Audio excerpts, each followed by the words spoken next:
All right, YouTubers, welcome back. My name's Dave. Like always, and you found do it yourself, do it right. And well, it's another 2-week rental review, and let me just say, Avis is like a box of chocolates. You never know what they're gonna give you.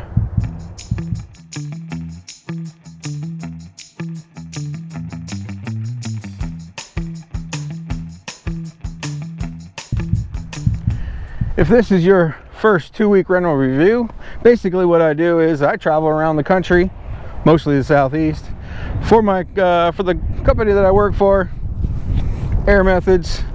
And while I'm on work for 2 weeks, they give me a rental, and I go through and I just review every rental that I get, or mostly every rental. This rental is a 2025 Chevy Suburban Z71. It's big, it's large, it's in charge. Avis, I rented a truck, a standard truck, and 2 times previously they gave me a tiny little Hyundai Santa Fe and a Honda Pilot.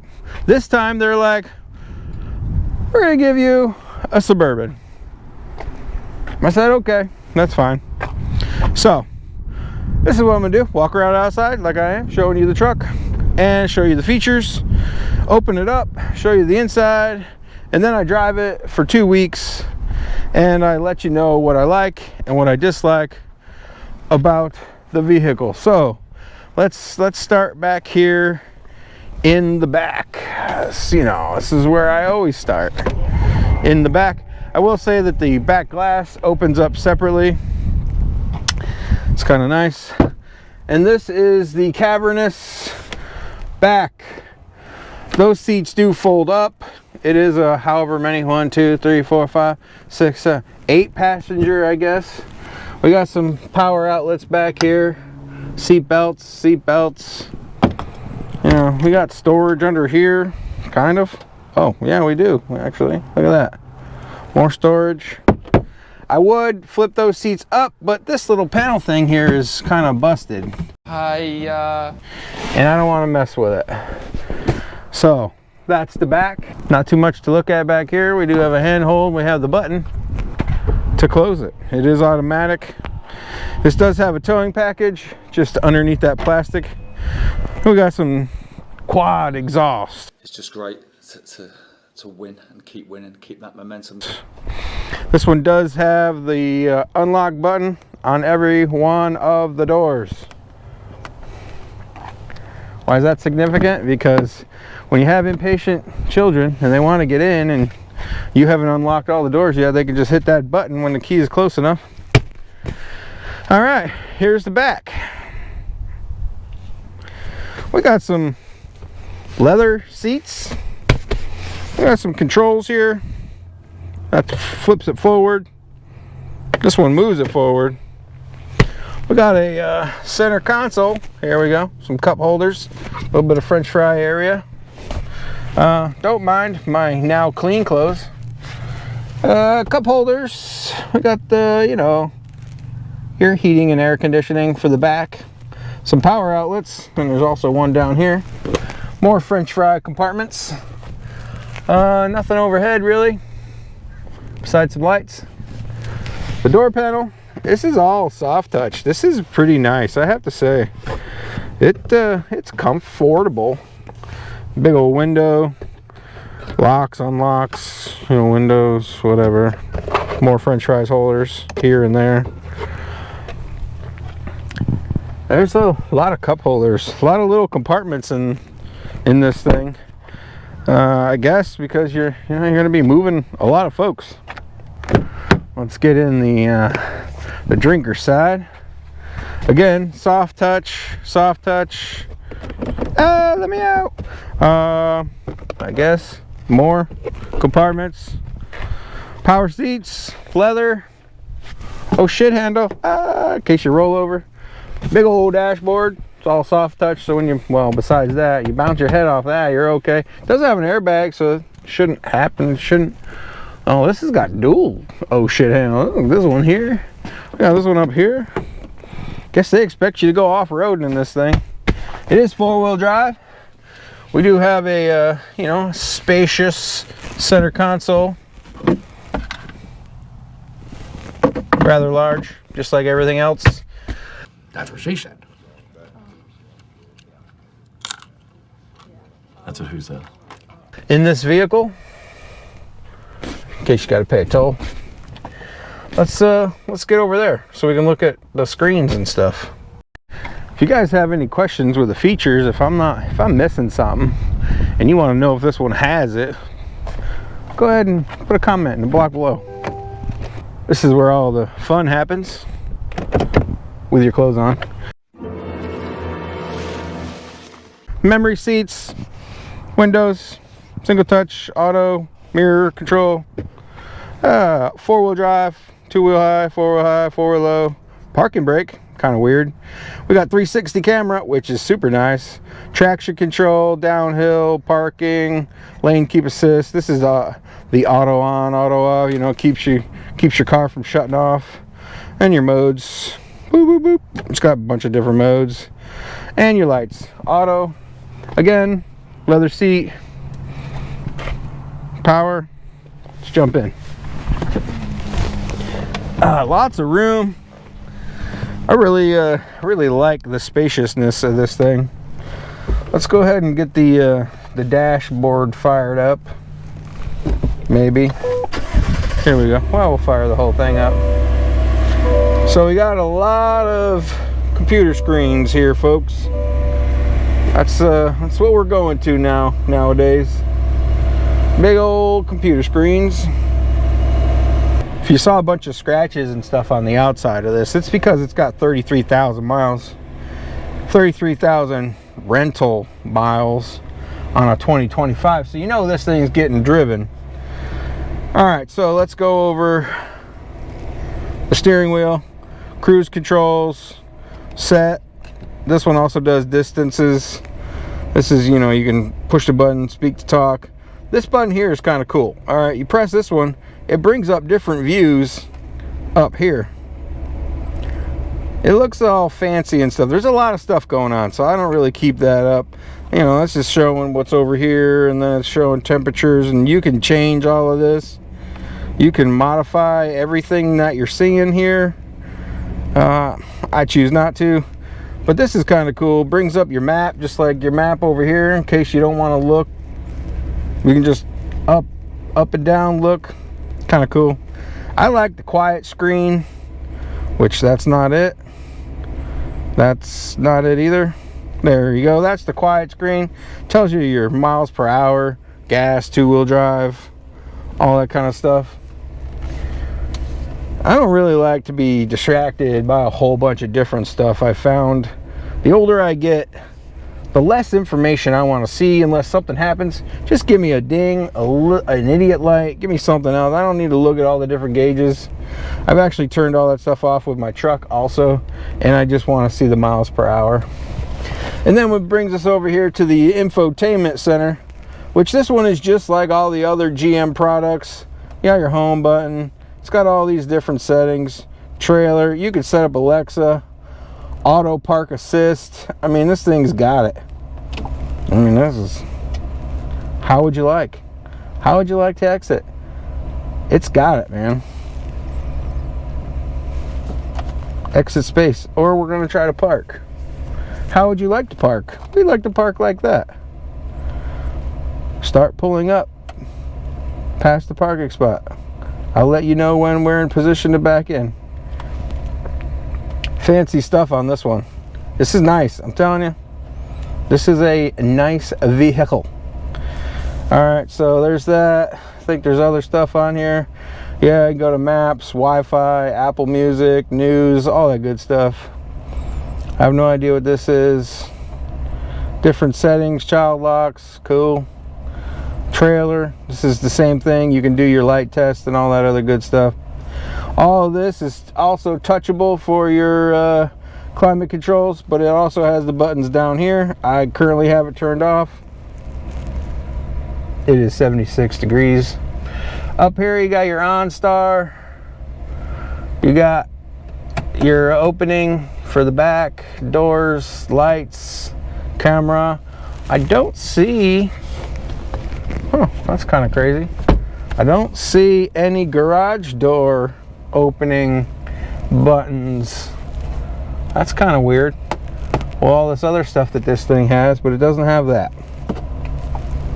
Go figure. It does have a charging pad down here, and it does work rather well. Some more charging. You know, your cup holders. I already showed you the center console. I do want to show you this, and that's the go forward, go backwards lever. Guess I skipped right over it. This is your go forward, go backwards, people. This is the Chevrolet option. I believe GMC does it, Cadillac has it. Press the brake, pull it towards you, press down to go forward. Now we're moving forward. Press this little button in here for park. Now we're in park, as you see. Pull it in, press it forward, goes in reverse.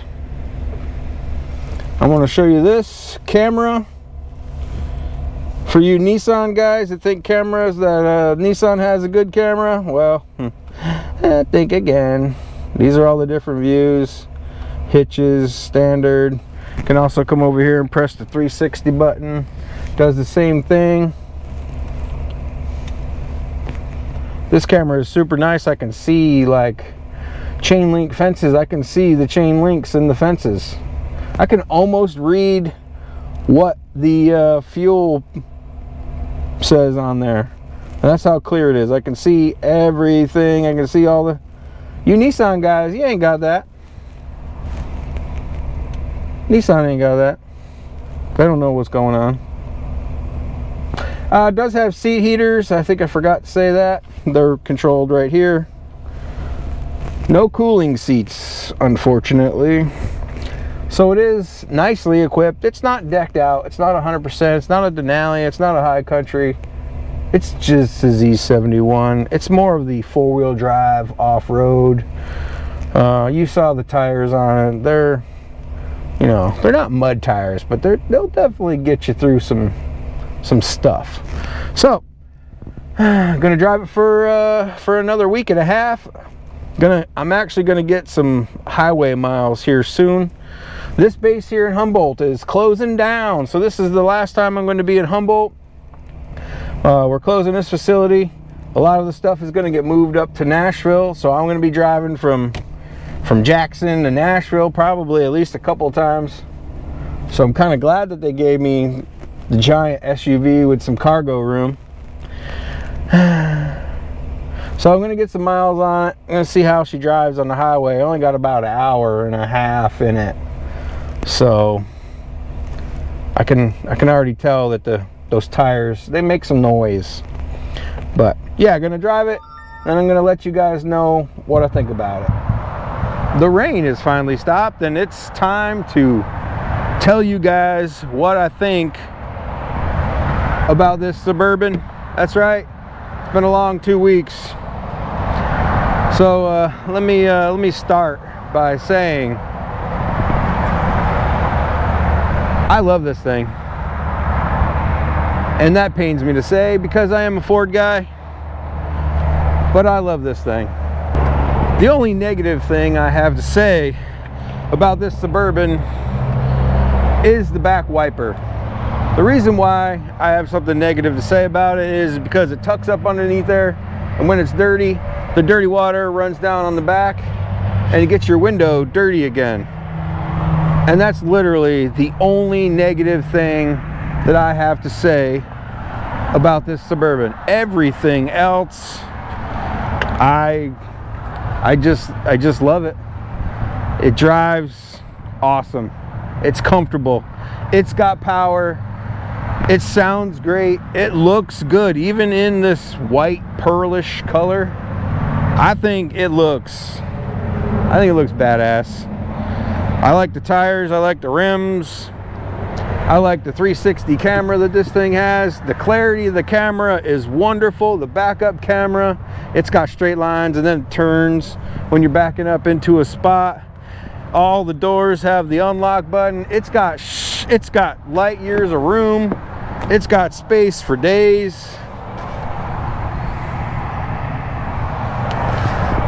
I mean, there is really nothing to complain about with this vehicle other than maybe the price. So let's talk about that real quick. Let's be honest here, folks. If you're in the market for one of these, you know you can afford it. You don't just start looking at a Suburban thinking, oh, well, maybe it's going to be cheap. Everybody knows a Suburban is expensive. Everybody knows that, you know, they're going to be $70,000, $80,000, $90,000. And if you're in the market, then you know you can afford one. Myself, I would love to have one, but I can't afford one. There's no way that I would spend that much money on a vehicle just for myself. Now, if you're a young family and you can afford it, yeah, heck yeah. I'd have loved to have something like this when my kids were young, but I couldn't afford it. If you're well off, you're a young family and you're well off and you can afford one of these, I don't know why. Honestly, I don't know why there's so many Ford Expeditions on the road. This thing blows the 2 Ford Expeditions that I have driven previous to this. This thing blows them out of the water. This thing is way better. I mean, it's more comfortable. The V8 with the power compared to the 6-cylinder with the turbos. This is way better. It's just, I don't know how they're selling Fords. And I know Jeep's not selling too many Wagoneers. And I like the Wagoneer too. In fact, out of all the big three, the Jeep, this, and the Ford, this is by far the best. I mean, it's not even, it really, you know, it's hurting me to say this. There's no competition. There really isn't. There really isn't. Just way better. Yeah, like I said, I can't think of anything negative other than the back window. And that's not even really a negative because the wiper gets all the way up out of the way and you can see out the back window unobstructed. The only negative thing is that the dirt drips down on it. That's it. I wish I could keep this for my next stint up here in Tennessee, which I'll be back up here in a couple of weeks, and we'll see what Avis gives us then. So if you guys like these down and dirty rental car videos, we'll see what Avis gives me next. You never know. I was supposed to have a standard truck, and they you know, they bumped me up to this. So hopefully I can get something comparable to this, because this was a joy. Now I will say it goes through some gas. I put a bunch of gas, but I have been doing a lot of driving. I've driven from Memphis to Jackson to Humboldt to Tullahoma, back up here to Memphis. Well, I'm sorry, not Memphis. Back up here to Lebanon, which is about 20 miles east of Nashville. So I've done a big range of driving here in Tennessee, and this thing's great. So again, if you like these kind of videos, like, tag, share, follow, subscribe, hit that notification bell, and until next time, thanks a lot. Forgot to show you guys the engine. There it is. But I found this little note sitting here. It's been here a while. This isn't for me, I don't think. But it says, "Jerk, could you park any closer?" At least I don't think it was me. I didn't park close to anybody. I tried to actually park where there was nobody because this thing is so big.